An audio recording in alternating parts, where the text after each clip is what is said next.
Hello, my dear student. Welcome to engineering mathematics classes.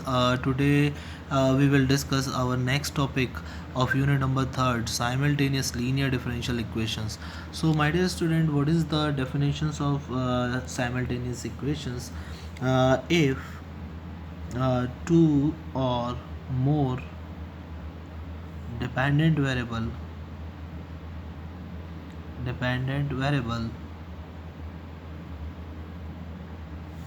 are are function are functions of a single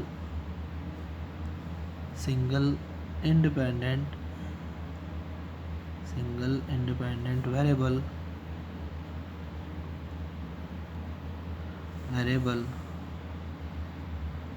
the equation the equation the equations involving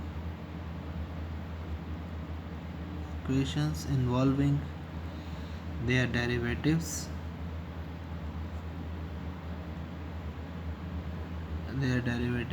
are called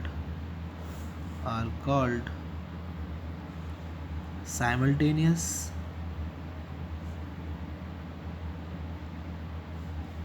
equations. ठीक है, for examples मैं आपको बताऊं कि dx upon dt plus का 4y is equals to t, dy upon dt plus का 2x equals to e की power t. ठीक है, तो देखिए माय डियर स्टूडेंट्स, यहाँ पर दो हमें साइमल्टेनियस इक्वेशंस दे रखे हैं जो कि किसी इसमें इन्वॉल्व हैं. ये given equation are involve X Y and T में. ठीक है, एक्स वाई और टी में इन्वॉल्व है. ठीक है, where X Y are the dependent variable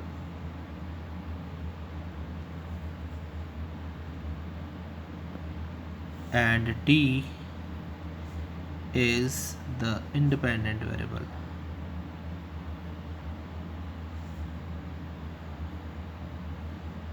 ठीक है, ठीक है, यहाँ पर अपना इंडिपेंडेंट वेरिएबल है. ठीक है माय डियर स्टूडेंट्स, तो इसमें जब हम इसको सॉल्व करते हैं तो सबसे पहले स्टेप आती है कि d अपॉन डी टी को d पुट करते हैं. d अपॉन डी टी को क्या पुट करते हैं? dt कैपिटल D पुट करते हैं. और सेकेंड स्टेप पे हम अप्लाई करते हैं एलिमिनेशन मेथड. ठीक है, एलिमिनेशन मेथड अप्लाई करते हैं. और थर्ड स्टेप में हमें एक we get differential equations of higher order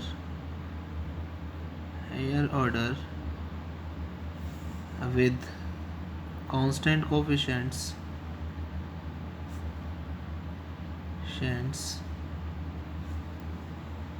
in one dependent and one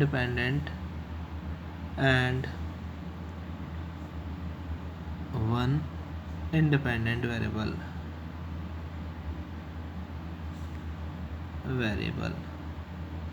ठीक है my dear students, one dependent and one independent variable. फिर हम क्या करेंगे, उसको हम सॉल्व करेंगे एज यूजुअल मेथड से, जैसे अभी तक सॉल्व करते हैं. Solve by CF and PI और उसको CF PI से सॉल्व करेंगे. ठीक है, we get the solution for that. ठीक है, जैसे हमें उस डिपेंडेंट वेरिएबल के लिए सॉल्यूशन फाइंड आउट होगा, और जैसे ही उसका सॉल्यूशन फाइंड आउट हो जाए तो उसकी वैल्यू हम किसी एक इक्वेशंस में पुट कर देंगे, इन दोनों में से किसी भी एक इक्वेशंस में, तो we get the value of other variables. ठीक है, तो माय डियर स्टूडेंट्स, यहाँ पर हमें क्या करना है, हमें एक्स और वाई की वैल्यू फाइंड आउट करनी है जो कि टी के फॉर्म में आएगी. ठीक है, अब इसका एक एग्जांपल्स भी मैं आपको सॉल्व करके बता रहा हूँ जिससे आपको और अच्छे से क्लियर हो जाएगा. ठीक है, देखिए ये एक एग्जांपल लिखा हुआ है, solve D X upon D T plus का Y equals to sine T and D Y upon D T और प्लस का X equals to cos T. ठीक है हमारे दोस्तों, सबको दिखाई दे रहा है। ठीक है, अब हमें क्या करना है, इसको सॉल्व करना है। कैसे, साइमल्टेनियस इक्वेशन है, एक्स वाई डिपेंडेंट वेरिएबल और टी क्या है, इंडिपेंडेंट वेरिएबल है। ठीक है, तो सबसे पहले स्टेप क्या है भाई कि हम डी अपॉन डी टी को डी रखेंगे। ठीक है, पहले स्टेप, और वेरिएबल के नीचे वेरिएबल लिखना है, तो ये हो जाएगा डी एक्स प्लस का Y is equals to sine T. दूसरी इक्वेशन इसके नीचे लिखना है, लेकिन वेरिएबल के नीचे वेरिएबल, तो एक्स के नीचे एक्स और D Y is equals to cos T. Equation first और इक्वेशन सेकंड। अब मुझे क्या है, बाय एलिमिनेशन मेथड लगाना है और किसी एक वेरिएबल को एलिमिनेट करना है। तो किसी को भी एलिमिनेट कर सकते हो आप, एक्स को एलिमिनेट करना चाहो एक्स को, वाई को करना चाहो वाई को। तो मैंने क्या करा, एक्स को एलिमिनेट कर रहा हूँ, इसमें डी से मल्टीप्लाई कर दिया। ठीक है माय डियर स्टूडेंट्स, तो ऊपर की इक्वेशन हो जाएगी डी एक्स प्लस का Y is equals to sine T, इसमें तो कोई चेंज नहीं हुआ। नीचे की इक्वेशन में मैंने डी से मल्टीप्लाई करा, तो डी एक्स, और ये इक्वेशन हो जाएगी डी स्क्वायर वाई, और यहाँ differential of cos T, differential of cos T का होगा माइनस का साइन टी हो जाएगा माय डियर स्टूडेंट्स। अब इसको हम सॉल्व कर लेंगे विद साइन चेंज करते हुए, यहाँ माइनस और यहाँ पर प्लस हो जाएगा, ये दोनों कैंसिल हो जाएंगे, इन दोनों माइनस हो जाएगा, 1 माइनस डी स्क्वायर वाई बाहर, और ये साइन टी क्या हो जाएगा, 2 साइन टी हो जाएगा माय डियर स्टूडेंट्स। ये जो इक्वेशंस थर्ड आई, ये कैसी है हमारी माय डियर स्टूडेंट्स, ये हमारी है linear differential equations of higher order with constant coefficient for Y and T में। अब इसके लिए वही ऑक्सिलरी इक्वेशंस फाइंड आउट करेंगे। ए क्या होगी, फंक्शन ऑफ डी को 0, डी के प्लेस पर एम, तो ये जाएगा 1 माइनस एम स्क्वायर बराबर 0, तो इसके रूट आ गए M is equals to plus minus 1। Root कैसे हैं, रियल एंड डिफरेंट, तो सी एफ हो जाएगा C1 e की power T plus C2 e की power minus T. My dear students, आप ये ध्यान रखना इंडिपेंडेंट डिपेंडेंट क्या है। तो देखो यहाँ पर इंडिपेंडेंट वेरिएबल टी है, इसलिए आंसर टी के फॉर्म में आ रहा है। ठीक है, अब हम फाइंड आउट करेंगे पी आई, क्योंकि इसमें राइट हैंड साइड दे रही है, तो पी आई का फॉर्मूला होता है R H S upon F D. तो आर एच एस क्या है मेरी, 2 साइन टी, और फंक्शन ऑफ डी क्या है, 1 माइनस डी स्क्वायर, और इसमें लगेगा वही सी एफ और पी आई। ठीक है, अब ये सी एफ का पी आई का कौन सा केस है, साइन और कॉस वाला केस कौन सा होता है, केस सेकंड होता है। तो बाय केस सेकंड में क्या करते हैं हम, डी स्क्वायर के प्लेस पे माइनस ए स्क्वायर रखते हैं। ए जो यहाँ पर टी का कोफिशिएंट है, डी का कोफिशिएंट क्या 1, तो यानी -1 रखेंगे, और ध्यान रखना केस फेल नहीं होना चाहिए।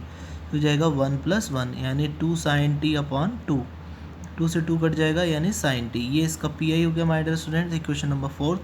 ठीक है, तो सॉल्यूशन फॉर किसके लिए, वाई के लिए क्या होगा, C F plus P I, क्योंकि वाई में बनी थी। तो आंसर क्या आ गया, y is equals to C1 e की power t plus C2 e की पावर माइनस टी, और प्लस का पी आई कितना है, साइन टी। ठीक है, ये हमारी वैल्यू हो गई y की। अब हमें इसी तरीके से x की वैल्यू फाइंड आउट करनी है माय डियर स्टूडेंट्स। अब x की वैल्यू हम कैसे फाइंड आउट करेंगे कि भाई इसकी वैल्यू मैं किसी एक ऐसी इक्वेशंस में पुट करूँ जिसको हम x के लिए सॉल्व कर सकते हैं। ठीक है, my dear student, from equations number second equations को मैंने लिखा और उसको हम x के लिए लिखेंगे, यानी सेकेंड इक्वेशन क्या है, D Y upon D T plus का x equals to cos T.